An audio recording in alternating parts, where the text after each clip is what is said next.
And thanks to your question, I can look at Saraf sir and say this. Sir, ये बहुत फर्क पड़ता है when a bigger unit, sir, acquires a smaller unit. So when you advise your SME clients, you have to just tell them कि आपका working capital requirements positive होगा, but let's say a bigger player acquires you, you change the model by which that guy will be operating by lower working capital requirements, sir, and makes a lot of difference. Sir. Believe me, it makes it. I have to prove this to you all, I'll prove it to you all.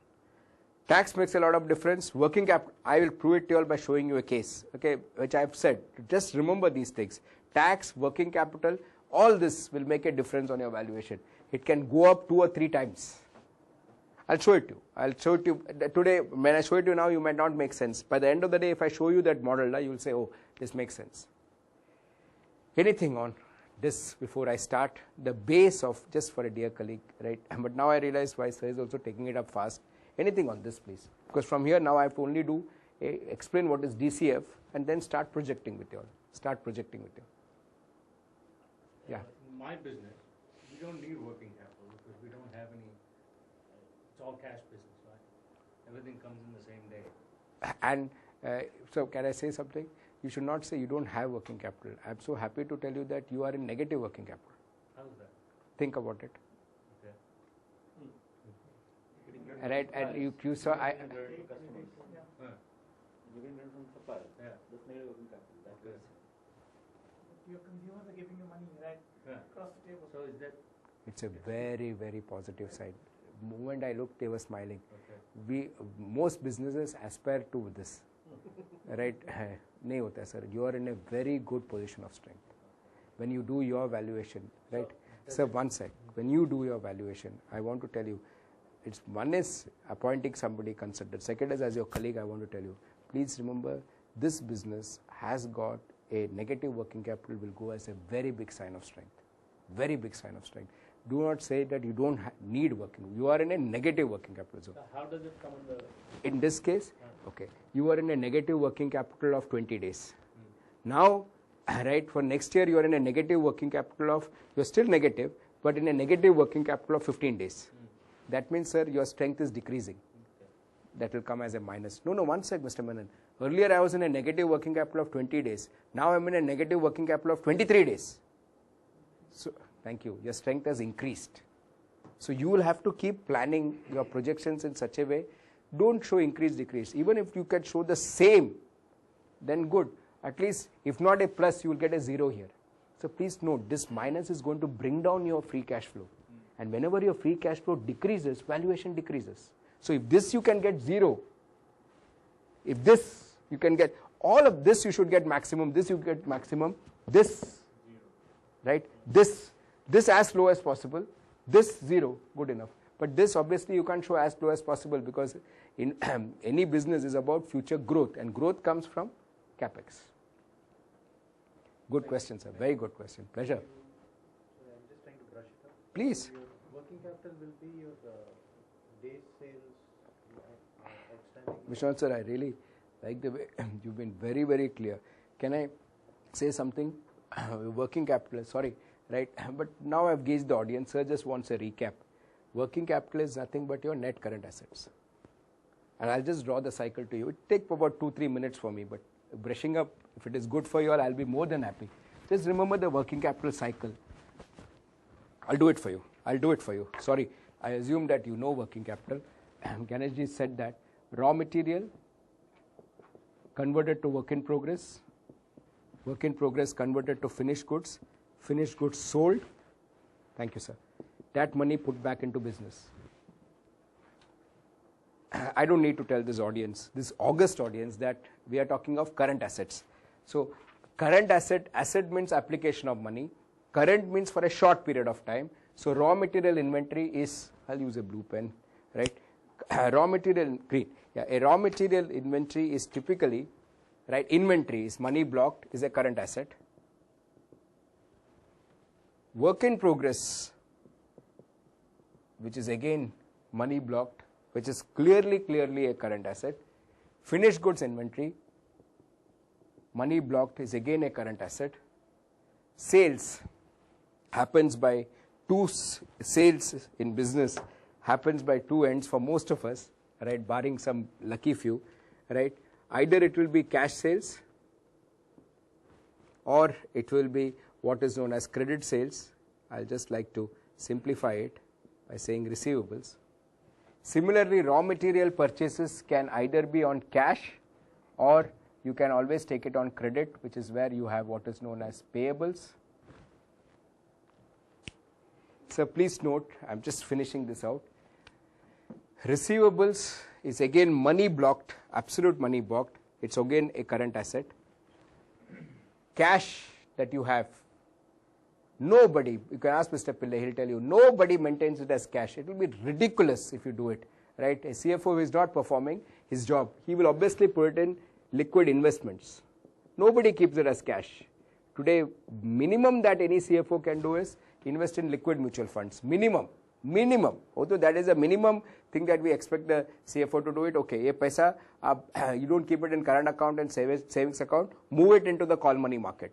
Just move it into a liquid mutual fund. So this is again money blocked, but the beauty is money blocked for a short period of time. Whenever you say blocked, asset is application of money. So this is again a current asset. And now comes the best part. This cash is obviously profit and loss item. So this goes out, right? What is important is this payable sitting out here. The material is lying in your godown. Material is lying in my godown. I will pay Sushil sir after three months. So sir is financing me for 3 months. He is financing me. This is liability source of funds. This is clearly a current liability. I just said I need 2-3 minutes, I'm through. When we say working capital, what we meant for this is net current asset, which essentially means current assets minus current liabilities. Current assets minus current liabilities. So we'll go across, take all this and say minus current liabilities. There are 2 or 3 additional current liabilities. I'm not going into greater detail. What could be a provision for dividend payout and tax and others. But if you look at typically the working capital cycle, major components are right here. So when we kept saying, thank you for the question, delta working capital, I was referring to delta, right, net current asset position. My question was, please. Net current assets, I noted that you will get a dollar value, let's say a rupee value here. But you were talking in terms of days to something. Yeah. So in terms, if you can directly take DS or days something else. Then you have to just multiply it by the required number, by sales or whatever is your denominator to get the value. Either you talk in terms of quantum, or normally bankers prefer and I'll take you through a case. Bankers prefer talking in terms of number of days. So what is the assumption here, sir? The assumption here is, okay, 360 days, this is the total sales.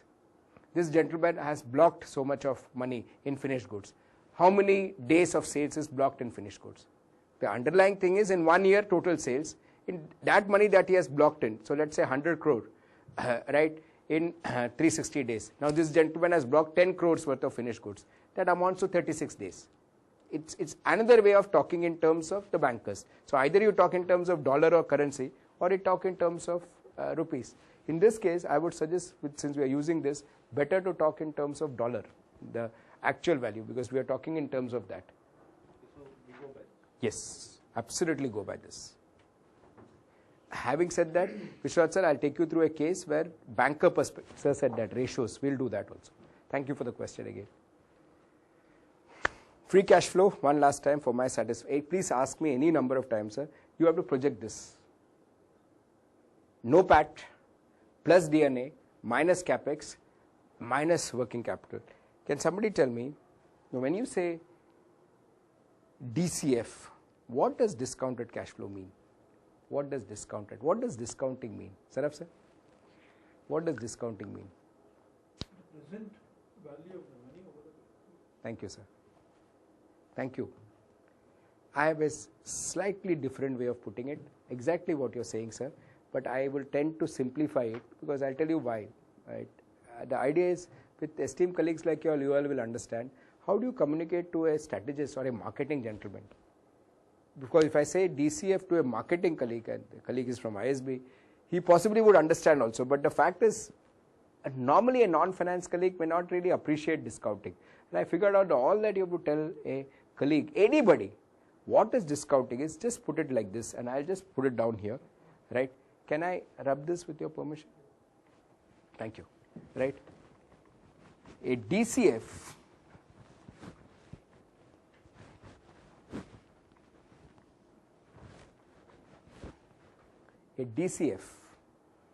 stands for, thank you again, Saraf sir, discounted cash flow. And for me,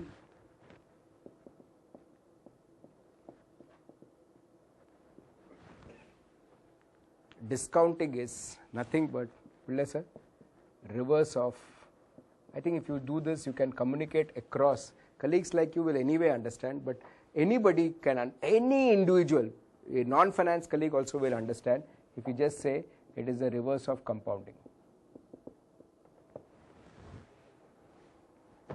Anybody would understand this, and I'll take you through some very good Excel models, right? So what we have typically here is amount.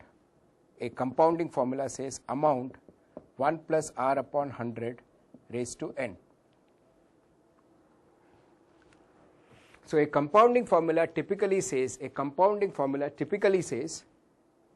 if I invest 5,000 rupees in a bank which gives me 11% interest, how much will I get after 7 years? Thank you, sir. So the entire essence is to find out what is known as future value, A. Thank you for nodding. Essence is to find out A, the future value.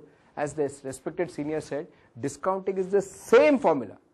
Sir, ये एक बार आप बोल दोगे ना, you can see any client, you know, he will say, ये तो समझ में आने वाली बात है. It's exactly the same formula, except now your perspective is, you just pull this down.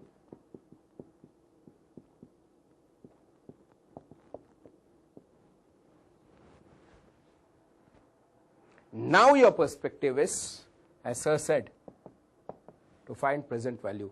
The thinking now that will come in is, if I get 10 million, this is for you, sir, 100 crores, this is for you, sir, after 1 year, what is its value today? And that's where discounted cash flow, because that's what we are going to do now. Now we are going to start doing, I'm going to help, in fact, I'm going to give you the model of projections, which Sanjay sir will just go and use it for his business, and I respect sir for his business. He is the best person to do it. Model is going to be the same. I'm going to work you through a case on this. But the projections, moment you get the projections, what do you do with the projections? Nothing. Discount it backwards. Moment you get the projections, discount it backwards. Calculate the present value. End the matter. And that's exactly what sir said. What are we doing? Now we finish the essence of valuation. I think we have covered substantial ground. Is to find out the present value of future cash flows. And that's it. You are doing a DCF model of valuation across the line. And that's how we have to start picking it up.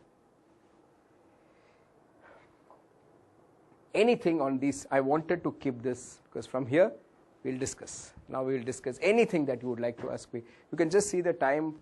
I have not taken more than 2 to 3 minutes to communicate to each one of you all on discounting. And it's as simple as it. It's got nothing to do with me. It's got to just do with your logic perspective, where I just said, sir, remember the school formula that we used is again going to come back now, and I'm going to keep pushing it up and taking it up. Any questions, dear colleagues? Any questions that you would like to ask me on the two things? Please feel free. So let's start our first valuation model. Let's start our key valuation model. Okay. Just to know, because some of you, please, sorry. Tax doesn't, you said tax, please use effective tax rate. So where can we find that? Very good question, sir. Please keep asking. In fact, I didn't explain because sir did it so well. You have to just look at what is it that he has paid in the past using all the tax credits. Mera nahi, sir said that. I want to acknowledge. MAT, DTA, saab ne bataya. I immediately nodded. Right? But good, you are making me explain. So you have to just look at, in the past, has he enjoyed some tax credits?